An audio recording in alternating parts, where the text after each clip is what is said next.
What's up, quadcopter fans? It's HiringADrone.com, and today I'm going to be doing an unboxing of a new transmitter that I received in the mail, which is the Turnigy 9X.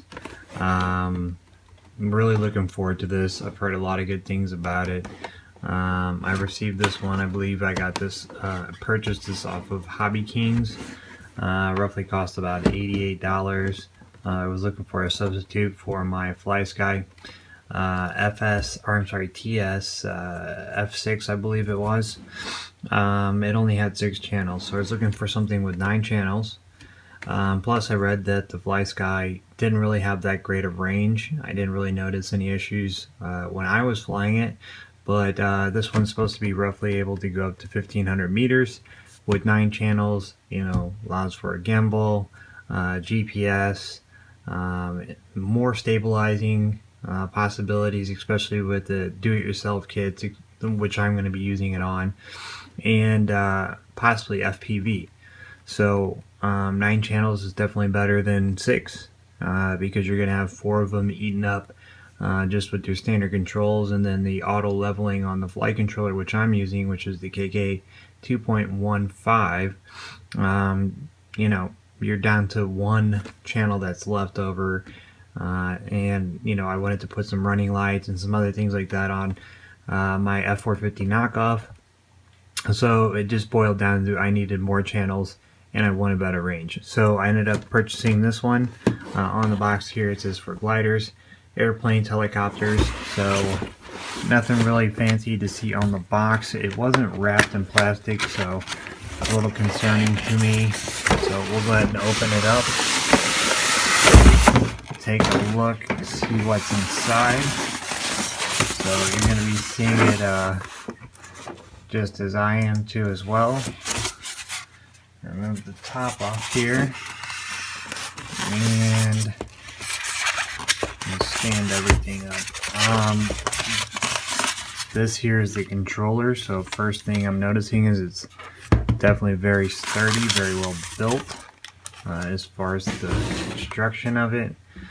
This thing's solid. It actually has a metal handle for carrying it here. It has some buttons down here, looks like for the gimbal, probably navigating through the menu exit, some sort of LCD screen, or you know, screen down there. You have your standard throttle, your rudders, your elevators, ailerons, trim buttons, power on, power off. You have your hole here to be able to attach this around your neck if need be. And then, you know, here we go with all these switches up here. So you have 1, 2, you have 4 right here up on the top. This is a 2 switch. This is a twist knob. This actually has 3 switches here, so 3 modes that could be programmed to something. A flip switch here, flip switch here, a toggle switch here, twist knob here, and a on-off flip switch here. Nice antenna. So I'm assuming that's what we're going to need in order to get that type of range that we're looking for. But overall, really happy. I mean, the quality of this thing feels like a real controller. Definitely coming a long way from the FlySky, and just only a few more dollars up. So on the back here, I believe this thing takes 8 AA batteries, so we'll put some in there, and then we'll test it out, see how all the different options and functions on there. I'm not quite sure what this does just yet. I don't want to pull it off. It looks like there's possibly some screws in there, but we'll get into that here in a second. So let's take a look at the receiver that comes along with it. The great thing about this controller is that, you know, I can use it with different quadcopters, hexcopters, anything that allows me to be able to use this type of receiver. I believe this works with PPM and PMP. So, you know, I do have a V303 seeker that's been giving me some issues, but I believe that uses like a S-bus plug, where as these are pins. And so here you have your antenna, runs in.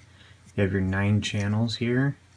You have your battery and your bind plug slot.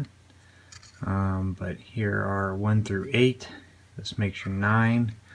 If we look closer to this, it says 4.5 to 6.5 volts, and then it has signal, positive, negative. So signal is going to be on the left, positive is going to be in the middle, negative is going to be on the far right. But over in that, it feels a little chintzy, but I mean, you know, a little bit bigger than the Fly Sky, but that's to be expected just because of, you know, how many more channels that it does have. This did come with the bind plug too as well. So, you know, to bind the transmitter to the receiver, you would put this in here, and then there is a bind button on the back here that I did see. Push and hold that in order to bind the two together. It should come bound from the factory, but in case it's giving me some problems, then I'll go ahead and I'll try to find that just to make sure. So I'm going to pause the video. I'm going to toss some batteries in there so we can kind of go through and see what all options that we have on the controller. So I'll be right back. Okay, so now I got some batteries in the controller. And so what we're going to go ahead and do is we're going to go ahead and flip the switch on. On a lot of these controllers, you want to make sure that you have all your switches flipped up. So that way if you have something programmed to, let's say, like auto takeoff, it's just not going to fly away on you. There's to be a little scratch there. It's supposed to be brand new. But let's go ahead and flip it on, see what happens. So we got power, and right away you can see it says Turnigy. It says flight time on it, which is 99 hours, which is awesome. You have your trims here. As you can see, it says it's in mode 1. FP, it's PMP for the signal that it'll be sending. So let's go ahead and take a look at this. Let's get into the menus here. It doesn't look like it has a backlight. So I'm going to hit the menu button, hold it down, and this is fairly similar to my Flight Sky. So one of these buttons is going to let us move back and forth, and then we'll go ahead and we'll hit enter to enter in. So mode select, that's just going to give us different modes that we will be able to program.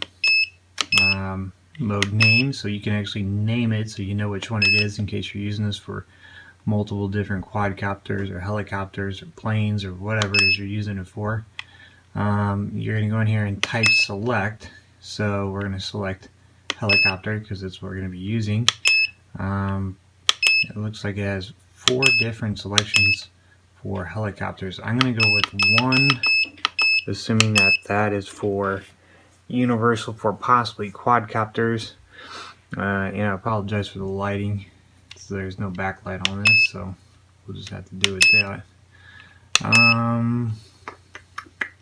Let's see here. So here's where we'd be able to select PMP, or I'm sorry, it's PCM, pulse code, modulation.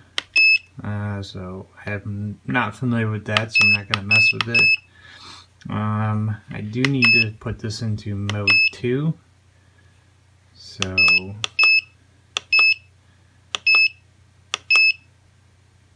stick setup, that's what I'm looking for, mode 2. So mode 2, I'm flying this in the US, this is what I'm used to. So, you know, channel 1 is here, channel 2, channel 3 is your throttle, channel 4, but it looks like it has 4 different stick modes here. So I have it in the one that I want. I don't need to copy. And adjust the contrast, so I guess I can adjust the contrast on the screen even though it's not backlit, so, but not a big deal. So it looks like we have a bunch of different options here. We have reverse here, so we should be able to reverse some channels. Throttle curve, so you can adjust the throttle on this depending on your quadcopter. Pitch curve, sub trims, see what this E point is. Not too familiar with that. Throttle hold.